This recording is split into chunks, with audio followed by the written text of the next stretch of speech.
নমস্কাৰ বন্ধু বান্ধৱীসকল পুনৰ এটি নতুন ভিডিঅ'লৈ মই মানসে আপোনালোকক স্বাগতম জনাইছোঁ।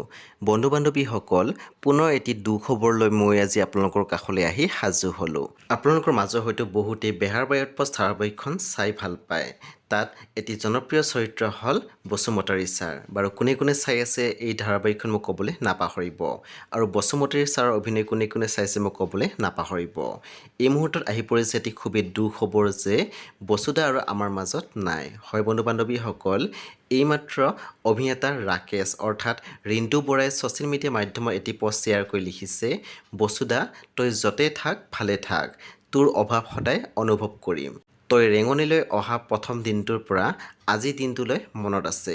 কিমান সময় যে একেলগে পাৰ কৰিছিলোঁ উফ।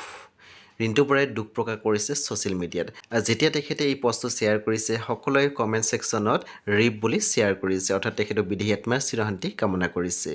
মোৰ চেনেলৰ ফালৰ পৰাও বসুমতী ছাৰৰ বিদেহী আত্মাৰ চিৰশান্তি কামনা কৰিছোঁ।